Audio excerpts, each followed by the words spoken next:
escuchemos siempre la voz de nuestro Rey cuando nos habla, cuando quiere decirnos cuál es su voluntad. Así que con todo gozo entonemos a Él este canto. Abre tus puertas, porque tu amanecer llegó, tu solo y brilla, tu luz nunca se apagará. Soy tu Salvador, soy tu Redentor, quien te da seguridad.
porque eres tú, Señor, quien nos llena de fortaleza. Eres tú, Señor, quien nos motiva cada día a seguirte, a servirte, a vivir nuestra vida conforme a tu palabra y a tu voluntad. Señor, que ese sea nuestro anhelo cada vez que abrimos nuestros ojos, Señor, porque no podemos ir a nadie más, porque solo tú eres Dios real, Señor, y nadie tiene palabras de vida eterna como la tienes tú, Señor. A ti, Dios, sea toda gloria, honra y alabanza, ahora y siempre, y en el nombre de nuestro Señor Jesús. Amén y amén. Que el Señor les bendiga, hermanos.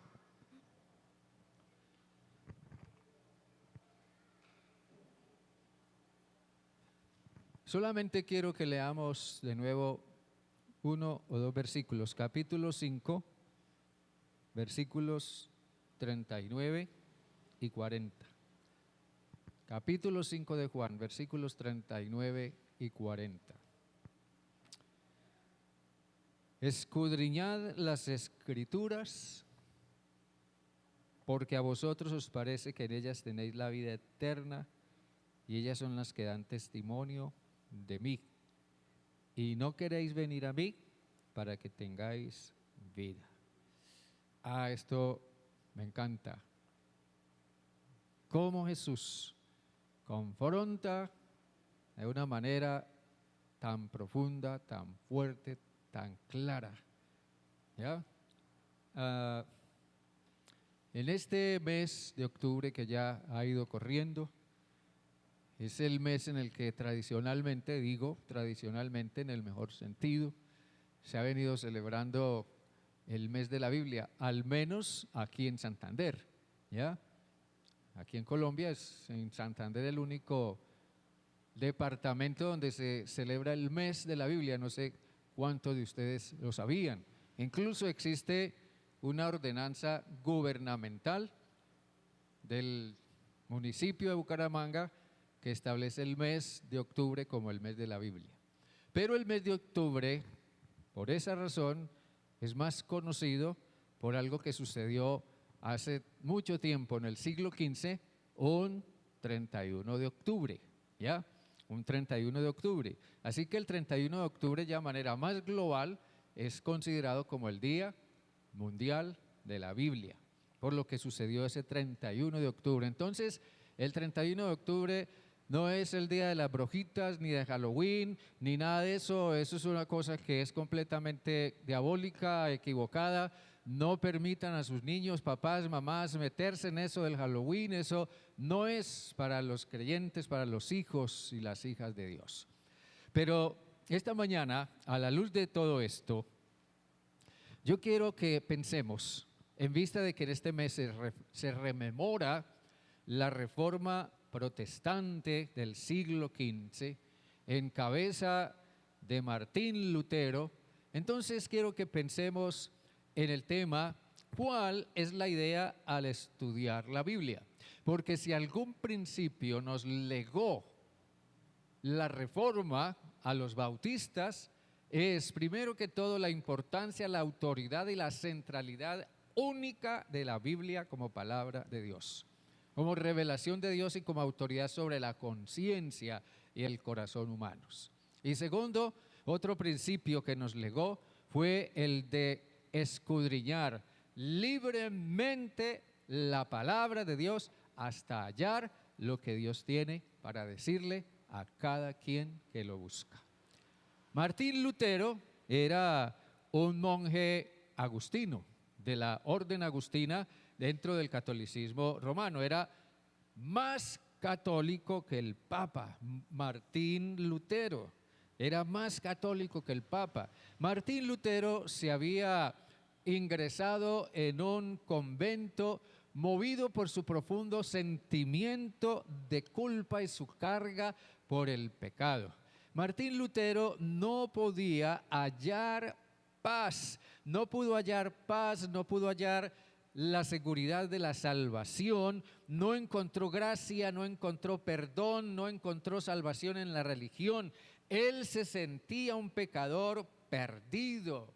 al punto de que Martín Lutero hizo muchas cosas para poder tener una paz interna y una seguridad con respecto a eso. En una ocasión fue al Vaticano y subió las escalinatas de la Basílica de San Pedro, las subió de rodillas. Martín Lutero se sabía de memoria todo el libro de los Salmos, todos los 150 salmos se los sabía de memoria. Y Martín Lutero, podríamos decirlo en estas palabras, su decir era: caramba, yo soy más católico que cualquiera, pertenezco a la iglesia siguiendo la tradición que se ha establecido de pertenecer a la iglesia católica, me sé de memoria mucho de lo que la Biblia dice y lo puedo citar en una forma muy, muy especial.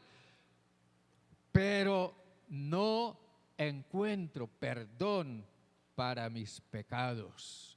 No encuentro perdón para mis pecados. Así que, movido por esa profunda lucha interior, Martín Lutero, en unas circunstancias muy singulares, comenzó a estudiar la epístola a los romanos. Hizo un profundo estudio de la epístola a los romanos, hasta que hizo un sin igual descubrimiento.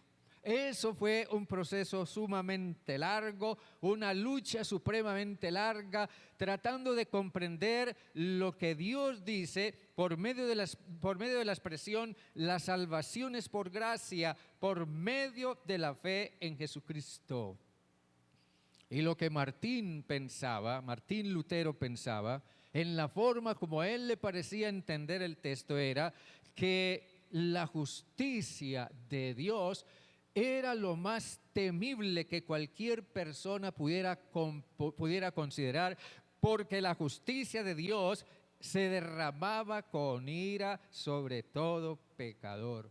Así que Martín Lutero decía: yo odio la justicia de Dios porque soy un pecador y lo único que me es anunciado y me es advertido es que la justicia de Dios va a venir sobre mí. Pero Martín Lutero siguió trabajando en su corazón y en su mente ese texto de Romanos 1:17, hasta que encontró que él no lo había comprendido como era, porque el texto de Romanos 1:17 dice: en el Evangelio la justicia de Dios se revela por la fe. Y Martín Lutero entendía mal el hecho de que la justicia de Dios se revelara, y él pensaba que Dios revelaba su justicia para condenarnos de una vez. Pero cuando Dios le mostró lo demás, mas como está escrito: el justo por la fe vivirá, él pudo comprender que en realidad la manifestación de la justicia de Dios no es para nuestra condenación, sino todo lo contrario. La manifestación de la justicia de Dios por medio del Evangelio es para el perdón de nuestros pecados, el cual podemos recibir, tener y dar por hecho por medio de la fe en Jesucristo. Amén. Así que lo que transformó su corazón, lo que al fin le trajo la seguridad de la salvación, del perdón de sus pecados, lo que causó una revolución profunda en su vida, fue el saber que por gracia somos salvos por medio de la fe en Jesucristo. Ahora, cuando Martín Lutero hizo público esto, se desató un gran revuelo.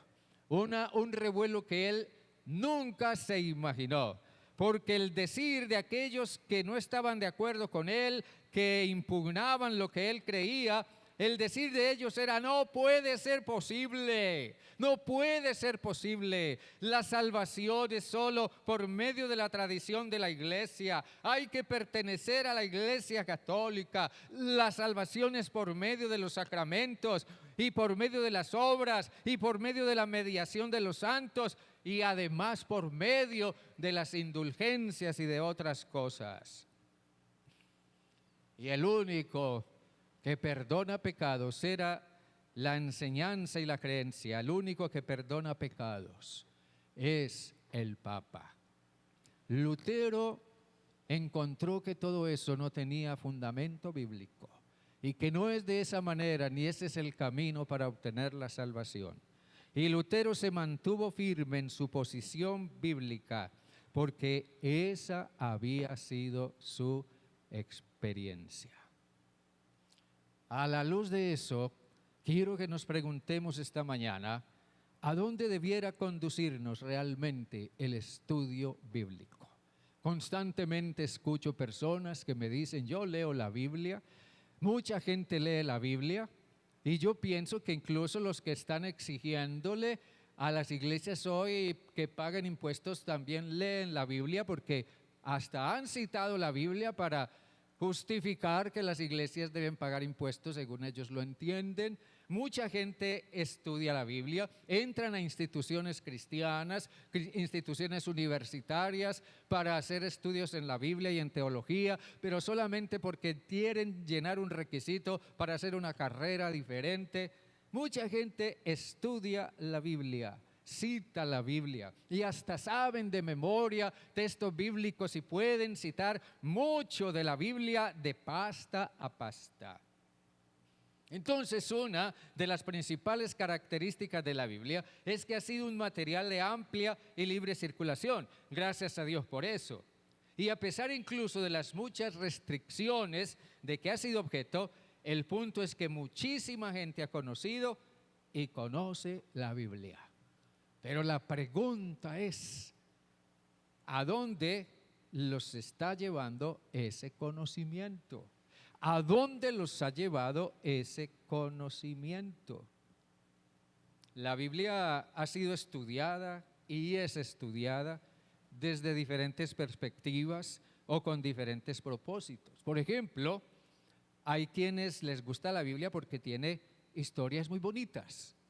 Hay quienes les gusta la Biblia porque en alguna manera le da cierta base a ciertas creencias que tiene.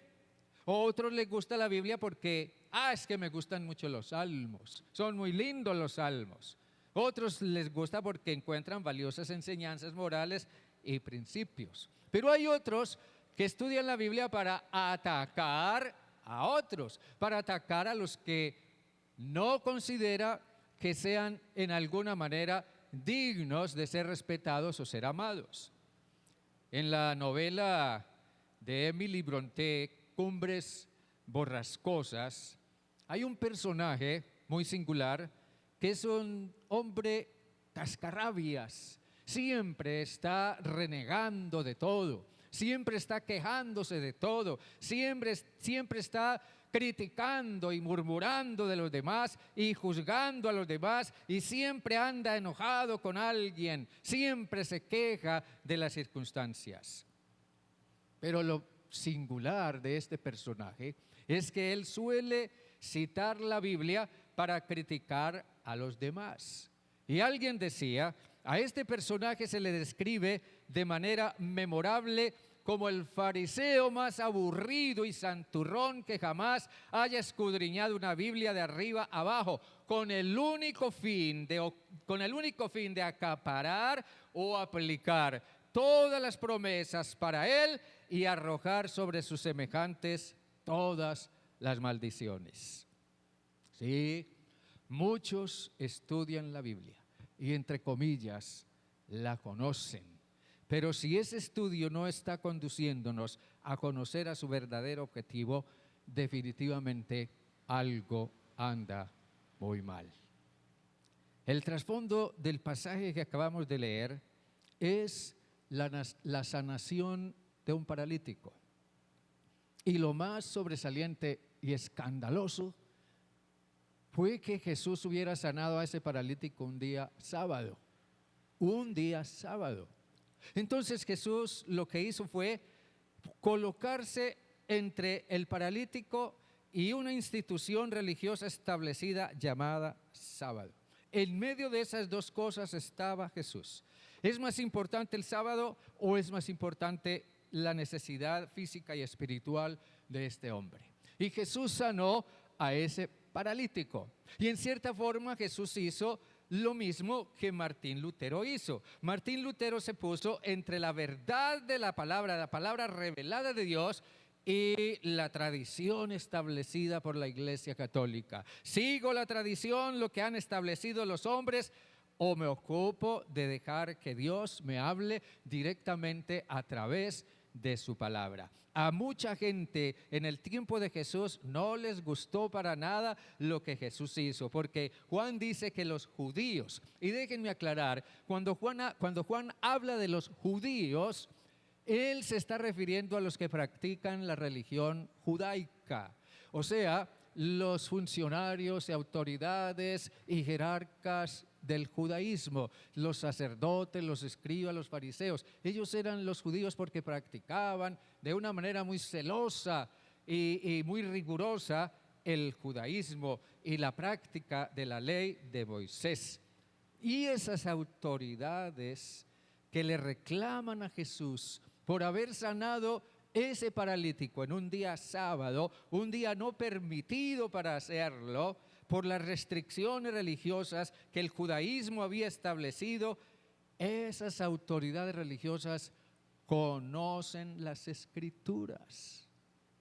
No eran unos ignorantes desde el punto de vista bíblico, desde el punto de vista teológico. Es más, eran unos eruditos tremendos con respecto a lo que enseña el Antiguo Testamento, con respecto a la ley de Moisés, con respecto a la historia, con respecto a todo. Eran verdaderos expertos, conocían las Escrituras. Pero la actitud que manifiestan es completamente contraria a lo que enseñan esas Escrituras.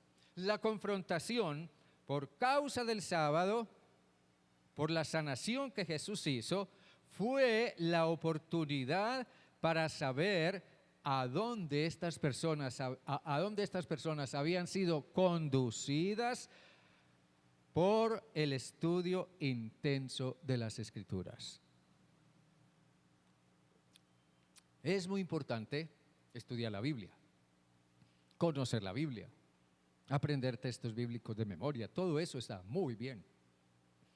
Pero la pregunta es, ¿a dónde está conduciéndome eso? ¿A dónde me está llevando realmente? En el versículo 18 del capítulo 5, el versículo 18 dice: por esto los judíos aún más intentaban ¿qué? Matarlo, porque no solo quebrantaba el sábado, sino que también decía que Dios era su propio Padre, haciéndose igual a Dios. Esta es una denuncia del evangelista Juan. Y está diciendo que más allá de meramente tratar de entrar en un diálogo, digamos, amable con Jesús, mira, lo que tú has hecho no nos parece, no estamos de acuerdo, ¿por qué hiciste eso? Hablemos de eso. No, más allá de eso, Juan pudo comprobar que el propósito de ellos era matar a Jesús. Algo anda muy mal cuando mi corazón está lleno de deseos de matar. Si no está bien que mi corazón se llene de odio, de rencor, de falsedad, de hipocresía o de envidia, o que mi corazón se llene de amargura, tampoco está bien que mi corazón albergue deseos de matar. Y eso eran estos eruditos, fariseos y escribas, que conocían de memoria lo que la Biblia dice. Recuerdo a un narrador de fútbol que me gusta escuchar, que en su narración de los partidos suele decir: esa no era la jugada. ¿Han escuchado alguna vez? Esa no era la jugada. Y cuando uno mira lo que estos eruditos de la Biblia hacían y la confrontación en la que Jesús entra con ellos y la actitud que ellos tenían a pesar de conocer tan profundamente la Biblia, no, uno se da cuenta de que no, esa no era la idea. Esa no es la idea. Entonces la pregunta es, ¿cuál es la idea al estudiar la Biblia? Veamos una primera cosa. Antes de responder a cuál es la idea al estudiar la Biblia, pensemos en lo que la idea no es. Lo que la idea de estudiar la Biblia no es. Y espero que si hay alguien acá en esta congregación o en este culto de hoy que esté estudiando la Biblia, y espero que la estén estudiando, confío en el Señor que la están estudiando día tras día, pero si la están estudiando con una actitud equivocada, con un propósito equivocado, piensen en esto. La idea al estudiar la Biblia no es, primero, un gran esfuerzo que resulta infructuoso. Un gran esfuerzo que resulta infructuoso. Cuando Jesús vino al mundo, miren esto bien, permítanme darles estos datos para que me comprendan lo que voy a decir. Cuando Jesús vino al mundo, habían transcurrido aproximadamente 450 años desde cuando Esdras, el sacerdote del Antiguo Testamento, había llegado a Jerusalén para promulgar allí la ley y para volver otra vez a reconstruir la religión de Israel y la devoción a Dios, y que la gente comenzara otra vez a tener o a tomar en serio la palabra de Dios de acuerdo a cómo se enseña en el Antiguo Testamento. Así que Esdras regresó después del retorno de algunos judíos desde Babilonia, y desde ese tiempo de Esdras el estudio bíblico se había extendido y se había profundizado, alentando a través de los siglos la esperanza mesiánica en el pueblo de Israel. Va a venir un Mesías, va a venir un Salvador, y el pueblo de Israel desarrolló esa expectativa. Y uno diría que después de tanto tiempo, siglos estudiando las Escrituras y regularizando la ley, estarían listos para recibir al Mesías.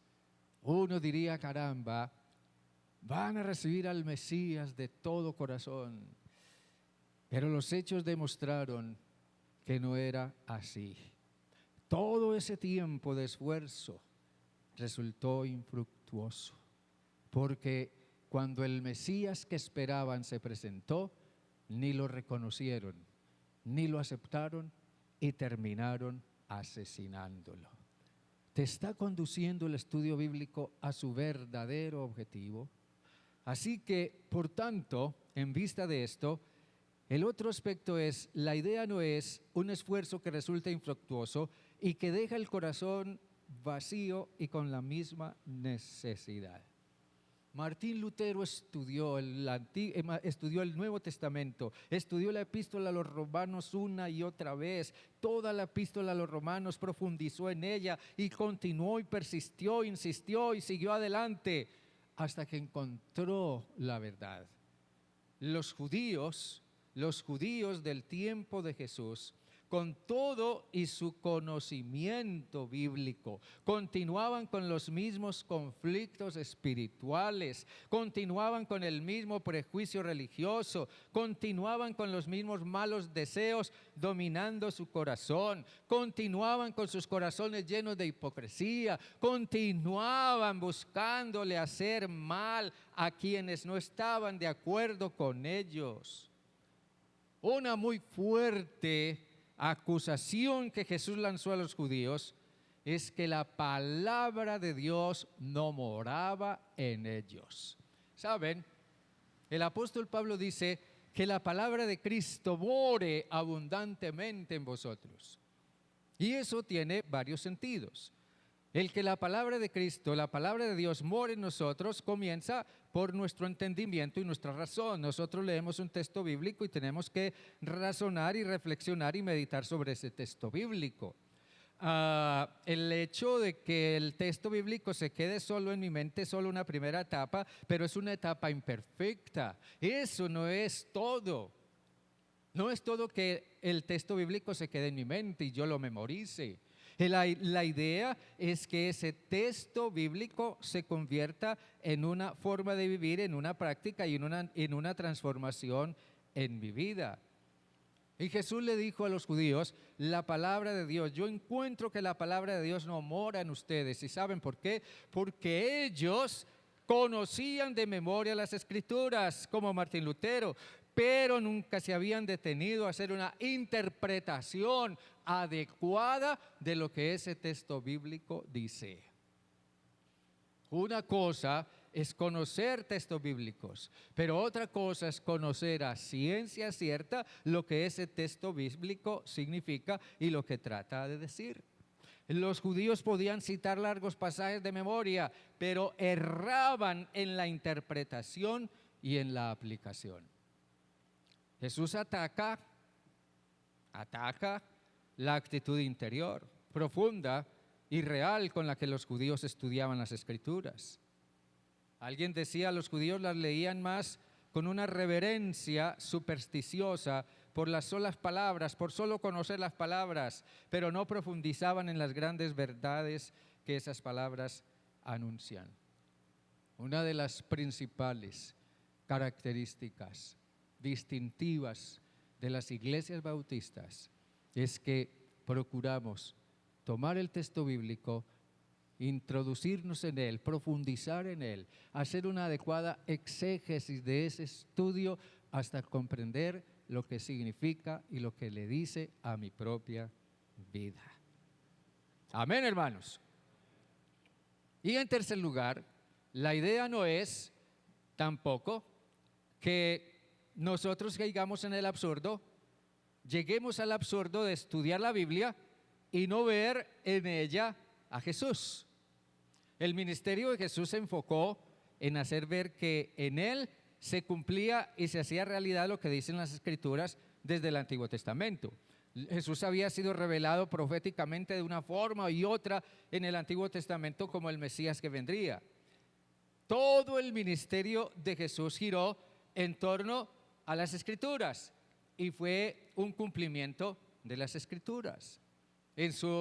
Después de su resurrección, en la narrativa de Lucas, de los dos discípulos que iban camino a la ciudad de Damasco, Jesús se les apareció en el camino y trató de que ellos comprendieran que Él era Jesús y que había resucitado, pero ellos no lo reconocían. Y entonces Jesús les dijo, tardos y duros de corazón para comprender todo lo que las Escrituras han dicho de mí. Ahora, Jesús le dice aquí a estos señores religiosos judíos, ustedes escudriñan la Biblia, escudriñan las Escrituras, porque les parece que en ellas tienen la vida eterna, pero resulta que ellas son las que dan testimonio de mí. O sea, proveen toda la información y la evidencia que conduce a Jesús, a nadie más. No puede negarse la expectativa mesiánica que tenían los judíos. Quizás con esa pasión habían escudriñado las Escrituras buscando conocer a ese Mesías prometido, pero no siguieron los principios adecuados y resultaron encontrando el Mesías que ellos querían, el Mesías que a ellos les encajaba, el Mesías que a ellos les cuadraba, el Mesías preferible de ellos. Irónicamente, se habían formado un concepto equivocado del Mesías. Ellos esperaban que fuera un rey, guerrero, conquistador, que le devolviera a Israel su época de oro. Miren esto, hermanos, ellos vieron a Jesús ahí, palpablemente. Frente a ellos, vieron a Jesús, escucharon a Jesús. Ellos se habían hecho a la imagen, a la idea de un Jesús, pero el que se presentó fue otro Jesús. Y es realmente irónico cómo Jesús aquí en este pasaje hace ver. El Padre había señalado a Jesús.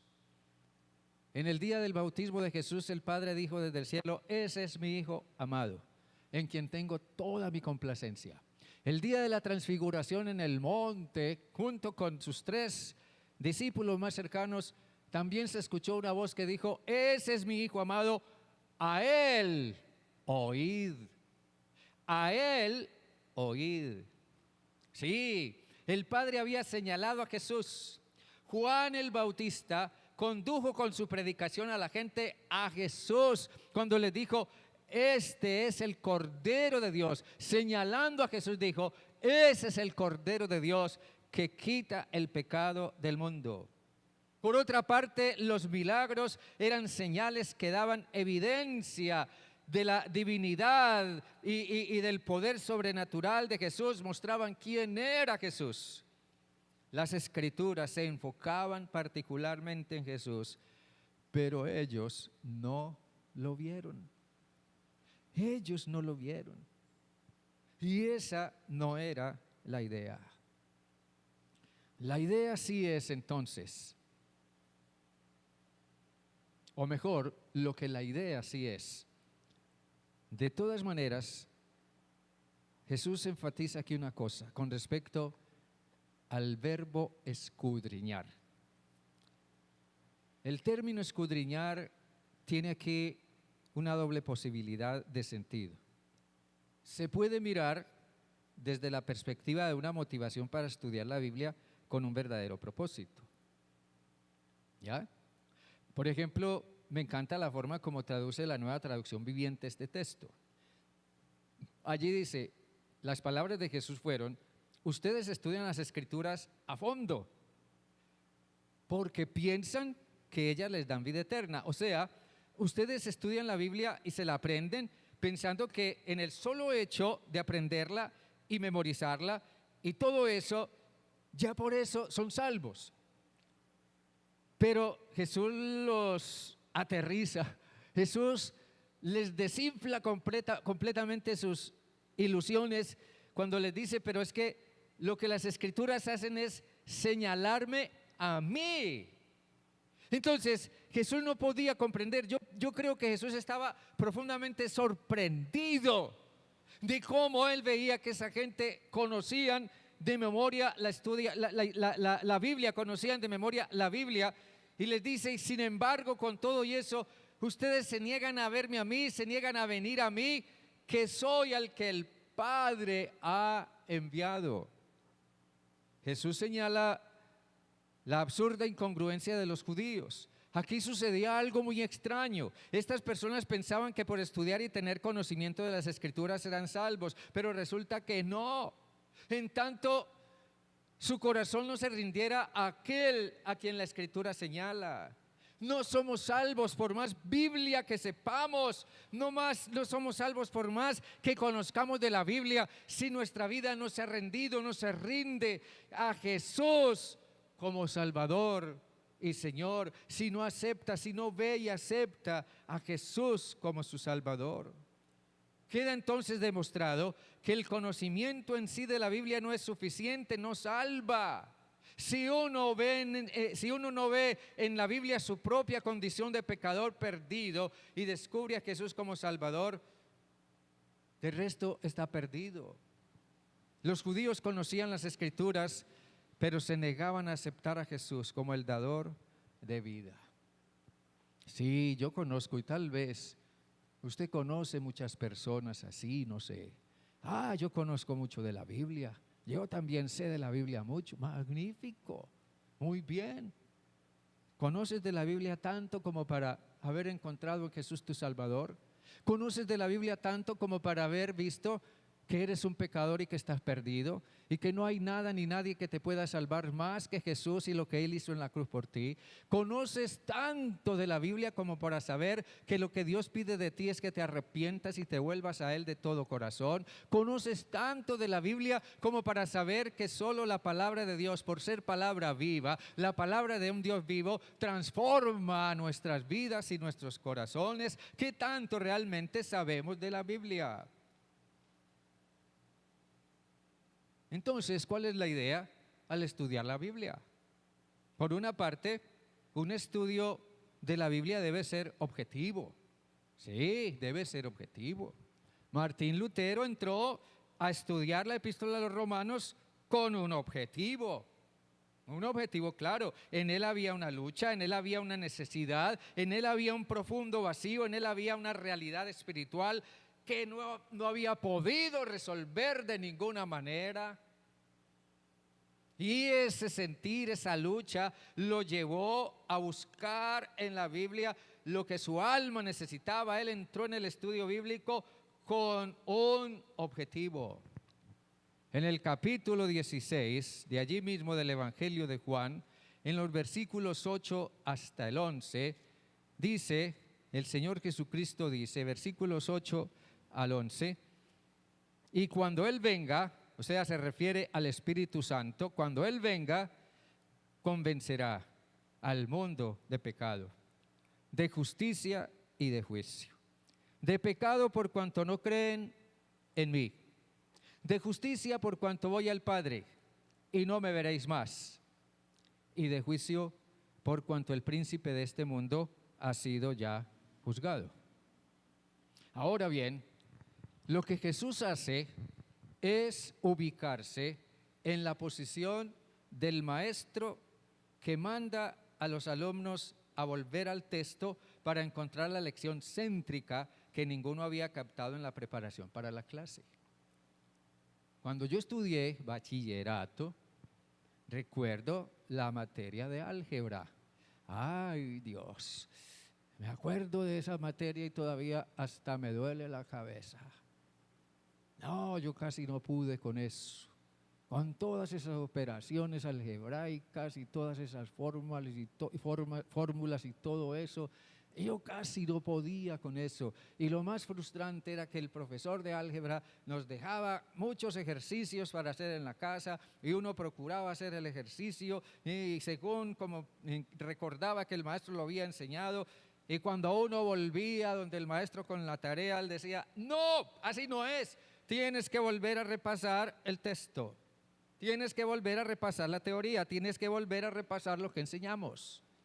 Tienes que volver al texto. Jesús le dijo a estos judíos recalcitrantes, Jesús les dijo, señores, ustedes están equivocados, ustedes necesitan volver al texto y esta vez necesitan hacerlo bajo la guía del Espíritu Santo de Dios. Una lección que nos deja la Reforma entonces es que en la experiencia de Lutero es necesario insistir. Es necesario insistir. Por una parte, insistir en dejar de ver el sentido del texto como ha sido enseñado, como nos lo inculcaron, como nos lo mostraron o como a nosotros en algún momento nos pareció que era mejor y nos hacía sentir cómodos y tranquilos. Necesitamos desistir de eso. Lo que más levantó la ira del Papa y del catolicismo romano del siglo XV contra Lutero fue que él se hubiera atrevido a desafiar primero la autoridad del Papa, la autoridad de la Iglesia y la tradición y la doctrina establecida. Y Lutero dijo, pues todo eso que se vaya lejos porque no me ha servido para nada. Tengo que encontrar la respuesta que busco en la palabra de Dios. Y él persistió en encontrar en el texto su verdadero sentido. Jesús dice que hay 3 tareas importantes que el Espíritu Santo hace. Primero, dice el Espíritu Santo, convence al mundo de pecado y llama al arrepentimiento. Esto es claro. Solo el Espíritu Santo nos puede convencer señalándonos lo pecadores que somos y en qué estamos mal delante de Dios. Jesús dice también, el Espíritu Santo revela la norma de justicia de Dios a todo aquel que cree, porque Cristo ya no va a estar más físicamente presente en la tierra. Él convencerá de justicia. El Espíritu Santo les hará ver que lo que ustedes pensaban de Jesús como injusto y pecador era algo totalmente equivocado y que los injustos y pecadores son ustedes. Y en tercer lugar, y de juicio, porque el diablo, que es el instigador de todo esto, ya Dios lo juzgó para siempre y estableció a Jesús como Señor. Hermanos, un estudio objetivo bajo la guía del Espíritu Santo. Por otra parte, el Espíritu entonces guía a la verdad. Jesús dice que el Espíritu Santo guía a la verdad. Guiar es una palabra que significa tomar de la mano y conducir por un camino. como cuando tomamos de la mano un niño, cuando vamos a atravesar la avenida o vamos a atravesar la calle o cuando vamos por el centro o por algún lugar, tomamos al niño de la mano y lo llevamos. No solo porque queremos protegerlo, sino también porque queremos que ese niño se sienta seguro. El Espíritu Santo lo que hace es guiar, conducirnos de la mano por el camino, llevar de la mano a quien esté dispuesto a dejarse llevar, porque solo el Espíritu Santo puede guiar a la verdad. Y el Espíritu Santo siempre, siempre, siempre nos guiará a Jesús. Y la verdad es Jesús, en quien tenemos vida eterna. La tarea esencial del Espíritu Santo es que conozcas a Jesús, mi hermano, mi hermana, mi amigo. La tarea esencial del Espíritu Santo es que conozcas a Jesús, que puedas percibir en Jesús al Salvador de tu alma, que puedas ver en Jesús al Señor de tu corazón, que puedas ver en Jesús que lo que Él dijo es verdad. Yo soy el camino y la verdad y la vida. Nadie viene al Padre si no es por mí. Que veas a Jesús como realmente es, que te convenzas de que sin Jesús estás perdido y de que solo en Jesús hay salvación para toda persona en este lugar y hasta lo último de la tierra. Entonces, indudablemente, el estudio de la Biblia debe ir más allá de la lectura y la memorización hasta encontrar al Cristo vivo que nos salva. Sigamos escudriñando la Escritura, sigamos haciendo uso de ese principio y ese derecho para conocer más a Jesús y para que por medio del Espíritu Santo podamos ser más como Él. Amén, hermanos. Estemos de pie, por favor. Dios bueno, te alabamos. Te alabamos, Señor. Te damos gracias, Padre, por la vida. Te damos gracias por este día del Señor. Yo sé que esta mañana en cada corazón de quienes estamos aquí hay un motivo de gratitud. Tal vez hay una inquietud o tal vez hay ya una seguridad con respecto a Jesús. Y eso es maravilloso. Pero si hay inquietud, si hay pregunta, si hay duda, si hay incertidumbre, Padre, yo te ruego que tú seas guiando, usando tu palabra, usando la enseñanza de tu palabra, la predicación, lo que recibimos en la clase, lo que leemos y hayamos de investigar y profundizar por nosotros mismos para hallar en tu palabra las respuestas que nuestra alma anhela y nuestra alma busca. Señor, podamos hacerlo bajo la guía de tu Espíritu, porque yo sé, todos podemos saberlo y Jesús nos lo asegura al decirnos que Él enviaría a su Espíritu Santo para guiarnos a la verdad. Podemos estar seguros de que lo que tú quieres, Dios, es que conozcamos la verdad. Y tú nos revelarás la verdad cuando la buscamos de todo corazón. Padre, haz de esta iglesia una iglesia que se afirma cada día más en tu verdad. Y también, Señor, haz de esta iglesia una iglesia que sigue buscando más esa verdad, no solo con respecto a la salvación, sino también con respecto a la consagración de nuestra vida, a la obediencia a nuestro diario vivir y a aquello en lo que tú, Señor, quieres que te sirvamos. Encamínanos, Dios, a tu verdad todos los días, aún por el resto de nuestra vida. Tenemos muchas cosas que buscar y aprender por medio de tu palabra acerca de Jesús. Padre, guíanos en eso. Haz de esta iglesia una iglesia que lee, que estudia, que medita, que reflexiona, que profundiza en la palabra y sobre todo que la asimila y la lleva a la práctica en su vida. Padre, a ti sea toda la honra y la gloria por siempre, en el nombre de Jesús. Amén y amén. Dios me los bendiga, mi hermano. Amén.